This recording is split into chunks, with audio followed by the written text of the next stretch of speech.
여러분 오늘도 반갑습니다.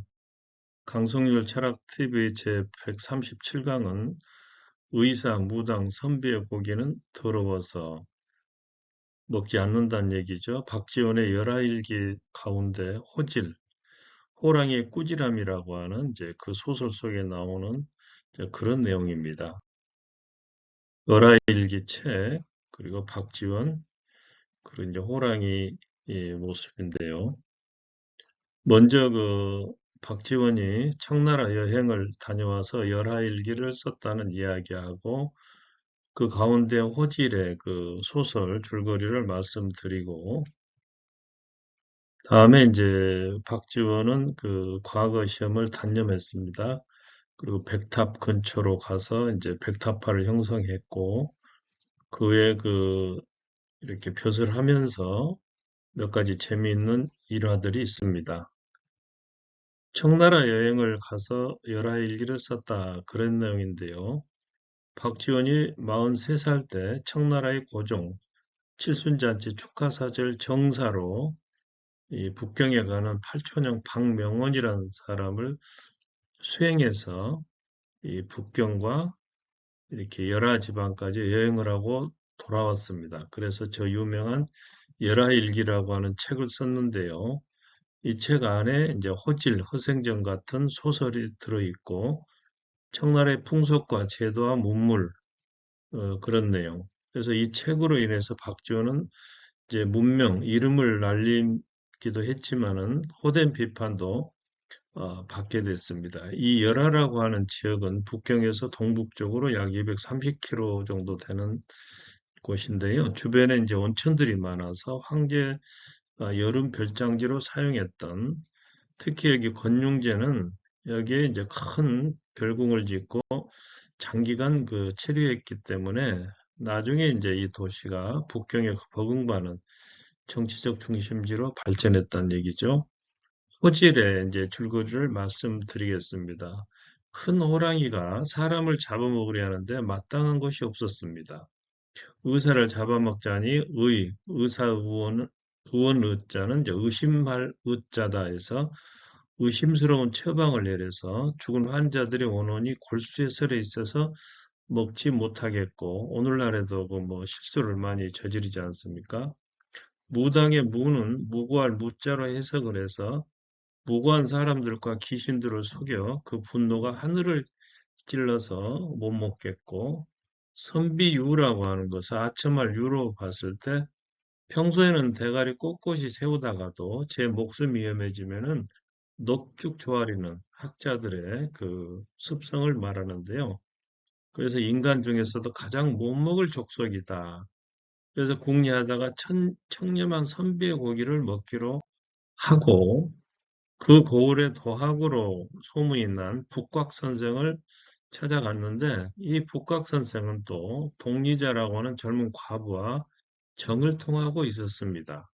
근데 그 아들들이 5명이나 됐는데 북곽 선생이 한밤에 자기 어머니와 이렇게 도란도란 이야기를 나누고 있으니까 예, 정절이 뛰어난 우리 어머니가 사람을 만날 리 없다. 전 틀림없이 여우다 해서 몽둥이를 들고 이 습격을 합니다. 그래서 이제 북학 선생이 허겁지겁 돌아나다가 어두운 밤인지라 분뇨 구덩이 똥통에 빠졌다는 겁니다.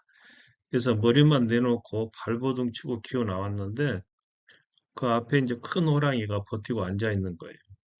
그래서 이 호랑이가 이 더러운 선비라고 탄식하면서 먹지를 못하고 대신에 유학자의 위선과 아첨, 이중인격에 대해서 신랄히 비판하고 이제 그냥 가버립니다. 이 북곽 선생은 한참을 빌다가 머리를 들어보니까 호랑이는 보이지 않고 마침 아침에 이제 농사일을 나가던 농부들만 주위를 둘러싸고 있는 거예요. 그러자 그는 하늘이 아무리 높아도 고개를 숙이지 않을 수 없고 땅이 아무리 두터워도 조심스럽게 뒤지지 않을 수가 없네 하면서 시치미를 뚝 떼고 점잖게 걸어가더라 그 말입니다. 그래서 이 소설은 당시 만주족의 압제에 곡학아세라고 하는 것은 학문을 굽히면서 세상에 아부하는 그런 중국 인사들, 특히 학자들을 말하겠죠. 이걸 이제 풍자했다. 그런 해석이 있고, 또 중국의 무명 작가가 쓴 글을 연암이 조금 가필해서 이제 그 소설 형식으로 썼다. 그런 말이 있습니다. 조선의 입장에서 보자면 유학자들의 위선을 비꼰 것이고, 동시에 또 정절 부인이라고 소문난 그 여자의 가식적 행위를 폭로한 거다. 그렇게 볼 수가 있습니다. 연암 박지원이 스스로 절세 기문이라고 평가했던 소설입니다. 자, 여기에서 이제 박지원의 생애를 좀 살펴보자면은 조선 영조 정조 때 실학자이자 현실 비판주의 문학의 개척자입니다. 그리고 호는 연암이고 북학파에 속했던 서울 양방 출신의 개혁사상가라 볼 수가 있고, 벼슬로는 이제 한성부 판관과 면청 군수 양양부사 등을 역임을 했습니다. 조금 전에 말씀드린 대로 청나라 사절단을 따라갔다가 북경과 열하를 여행한 뒤에 열하일기를 썼는데, 이제 서양 학문에도 관심이 많았고, 양번정과 허질문과 허생전 같은 문학 작품을 통해서 세상을 비판하고 풍자하고 그랬습니다. 자, 박지원은 이제 할아버지가 청백리로 소문나고, 당시 이제 벼슬은 지돈용 부사에 이르렀지만은 한직이었다고 그래요. 그래서 박필균이라고 하는 이름을 가진 이 할아버지는 당쟁에 초연해서 적을 만들지 않았습니다. 그래서 할아버지를 본받아서 박지원 역시 당쟁과 거리를 두었는데요. 아버지는 박사유, 어머니는 한평이시였고, 서울의 서쪽인 반송방, 야동, 반송방, 야동에서 태어났습니다. 아버지는 늦은 나이에 음소로 말찍 통독나게 올랐지만 곧 사망했기 때문에 집이 그 가난했습니다. 밭 몇 대기하고 한양에 그 싼 집 한 채가 전부였는데, 그래서 박지호는 아버지 대신에 할아버지가 키웠다, 양육했다, 그런 얘기죠. 어려서부터 박지호는 이제 몸도 건강했지만 아주 영민했다고 그래요. 그래서 선침 온피를 흉내냈다. 선침 온피란 말은 여름에 베개 밴드를 부채질하여 시원하게 해드리고, 겨울에는 이불을 따뜻하게 해드린다는 뜻으로 지극한 효성을 의미합니다. 그런 걸 흉내냈다는 거죠. 4살 때 경기도 관찰사로 부임하는 할아버지를 따라갔다가 돌아와서 한 번 본 가명의 모양과 한수를 모두 말하여서 신동이라 칭찬을 들었다. 이것이 이제 당시에 이제 서대문에 경기 가명이 있었던 거죠. 그리고 여기는 조감도가 되고, 여기는 이제 70년 만에 재현된 전주에 있는 전라 가명이 되겠습니다. 15살 때 이보천의 딸과 혼인했고, 그 뒤로 3년 동안 문을 걸어 잠그고 경세 실용의 학문을 연구했습니다. 우울증을 겪기도 했는데요. 17살 때 세상의 염량세태에 실망해서 우울증과 불면증을 겪었는데, 염량세태란 말은 뜨거웠다가 차가워졌다가 하는 세태를 말합니다. 다시 말하면 권력이 있을 때는 아첨하다가 권력이 사라지면 푸대접하는, 뭐 오늘날에도 그러지 않습니까? 이제 이와 비슷한 표현이 그 유명한 추사 김정희의 세한도에도 이렇게 글이 써져 있는데요. 여기 보면 공자가 한 이야기 중에 세한 연후 한 후에야 지송 백지 후 조야라 해서, 날씨가 추워진 후에야 소나무와 잣나무가 다른 나무보다 뒤늦게 시든다는 것을 안다. 그런 얘기입니다. 박지원은 또 당시 조선의 양반 사대부들이 무의도식하고 무연습을 하지 않는, 그러면서 북벌만 주장했던 것을 비판하고 있으며, 또 평민과 천민들조차 양반 관료나 재력가들에게는 비굴하게 굴면서 자기보다 지체가 낮거나 미약한 자에게는 함부로 대하는 모습을 보고 그들에 대한 동정심도 거두었다. 그런 얘기입니다. 또 당시 우울증을 겪고 있었기 때문에 어떻게 보면 정신장애인이라고 볼 수가 있는데, 이 연암을 동정하던 사람들도 나중에는 연암이 미쳤다 이렇게 피했다는 겁니다. 그래서 이제 박지원은 사람들을 청해서 재미있는 이야기를 들으면서 우울증을 고쳐보려 하지만은 실패했고, 이때 만난 말동무 이 민유신이라는 사람이 나중에 다음 시간에 소개가 되겠습니다만은 민웅전의 주인공이 됩니다. 자, 박지원이 과거 시험을 단념했는데 그 까닭이 뭘까요?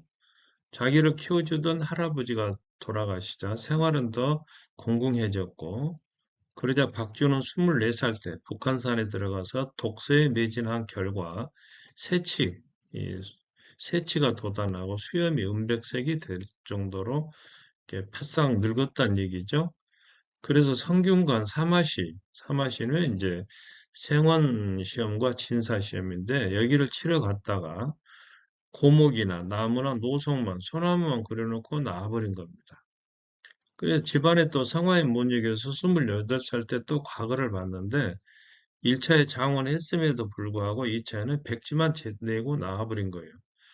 그래서 친구 김희중이 나귀를 팔아서 마련해준 돈으로 친구들과 더불어 금강산을 유람하고 다녔습니다. 과연 박지원이 과거 시험을 단념한 까닭은 몇 가지가 지적이 되는데요. 첫째는 계속해서 사회 부조리를 지적한 그의 답안지가 시험관에 의해서 채택되지 않았다는 이유가 있고, 또 아버지의 장지가 문제가 돼서 한 관리와 다투었는데 이 관리가 결국 그 일로 사직하게 되자 거기에 양심의 가책을 느껴서 과거를 포기했다. 또 그리고 청나라 명기 집약이라고 하는 이게 금서인데 이걸 가지고 있었다는 이유로 가장 친한 이천이 처형이 됐습니다. 그러나 나중에 보니까 이천은 금서를 읽어서 죽은 게 아니라 노론 계열이어서 이게 이렇게 동인 서인에서 서로 노론이 나오지 않습니까? 노론 계열에서 죽은 것이다. 그래서 여기에 실망해서 과거를 포기했고 이 노론에서 다시 시파 벽파가 갈라집니다. 이후에 박지원은 감시, 생원시와 진사시에 수석으로 합격하기도 했지만은 과거에 본과에는 응시하지 않고 학문과 저술에만 전념했습니다. 자, 31살 때 백탑으로 근처로 이사를 했다고 하는데 백탑이라면은 오늘 이제 원각사 탑입니다. 원각사 근처로 이사를 가서 백탑파를 이루었는데 이 홍대영이라고 하는 학자로부터 이제 지구의 자전설을 공유하면서 서양의 신학문을 배웠습니다. 코페르니쿠스가 지동설을 주장했지만은 우리 조선에도 이제 홍대영이라고 하는 이제 학자가 있었다는 거죠.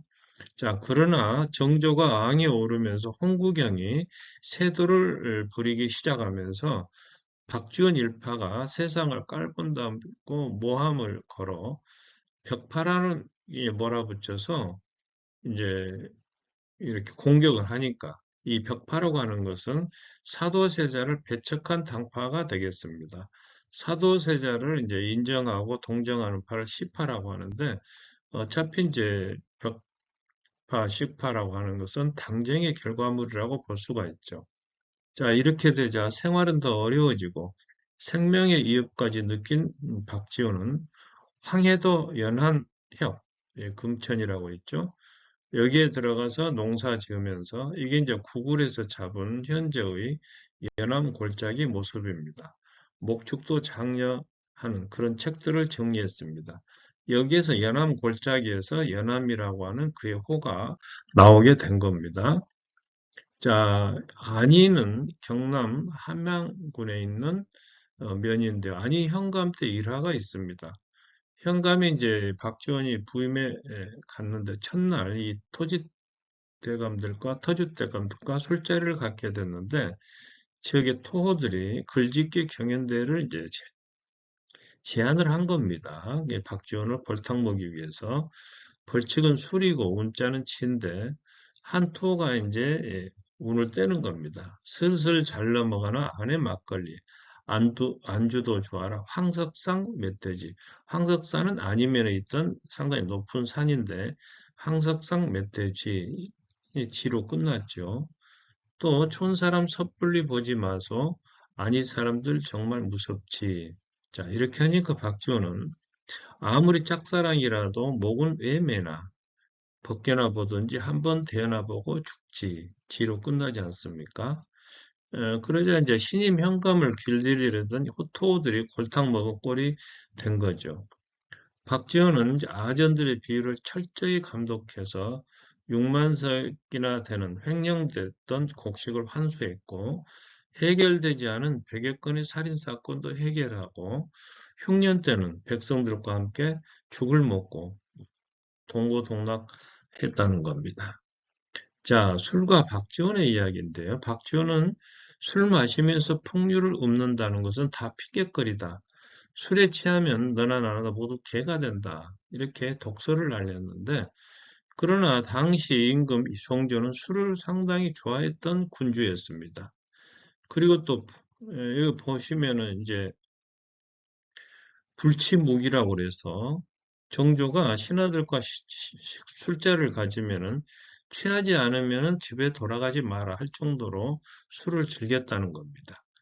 박지원 자신도 열하일기에 보면은 술 마시고 침묵하고 인맥 만드는 장면이 나오고 중국 주점에서 독주를 원삭함으로써 분위기를 뒤집은 이야기도 나오기 때문에 실제로는 본인도 술을 꽤 즐긴 것 같다. 그런 얘기고 그렇게 엄격했던 이순신 장군도 부하들의 단결을 도모하고 사적인 자리에서 음주 가무를 즐겼다. 심지어는 이순신 장군이 상당히 술을 좋아했다. 이런 얘기도 있습니다.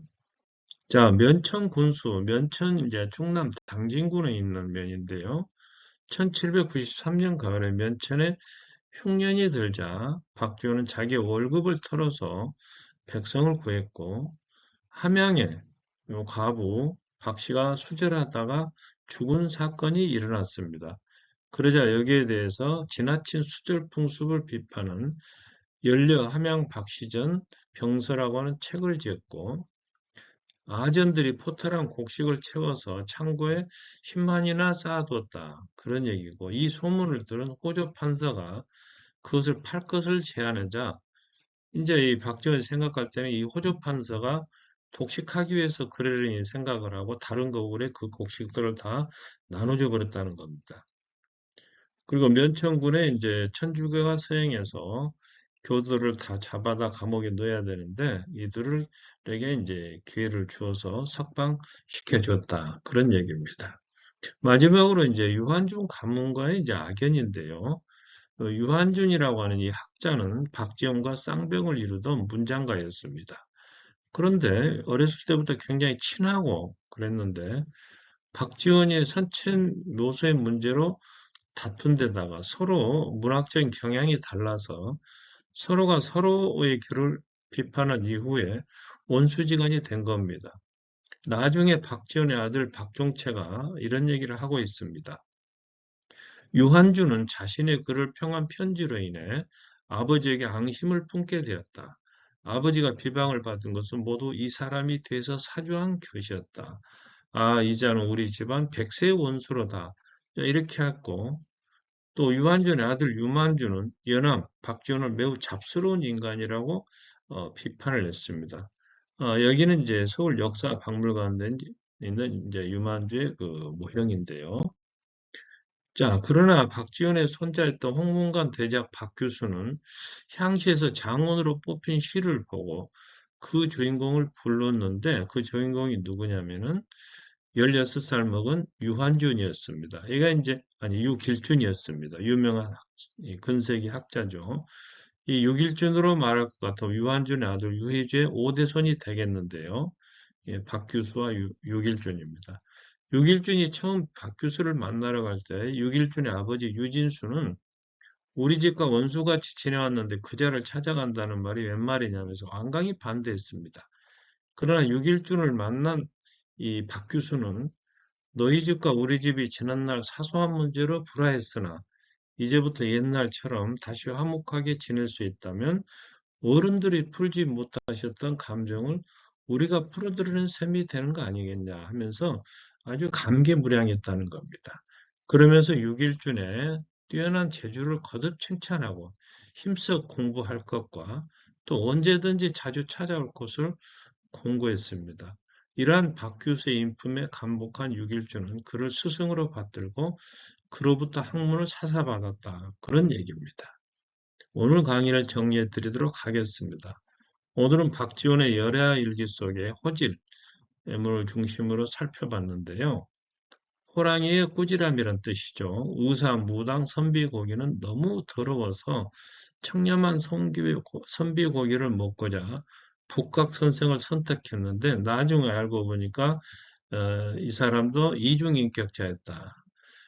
박지원의 생애에 대해서 또 우울증을 겪다가 민윤신을 만나서 이렇게 치료받았다는 이야기, 또 박지원이 가고시험을 단념한 까닭, 그리고 백타파, 연암 골자루기로 가게 된 사연, 또 안희 현감 때 일화, 면청 군수 시절의 일화, 그리고 마지막 유한종 가문과의 악연을 그의 후손들이 와서 이렇게 끊게 됐다. 그런 얘기입니다. 오늘 영상이 좋으셨다면 구독과 좋아요 눌러주시고 강성규 문학TV도 많이 시청해 주시기 바랍니다.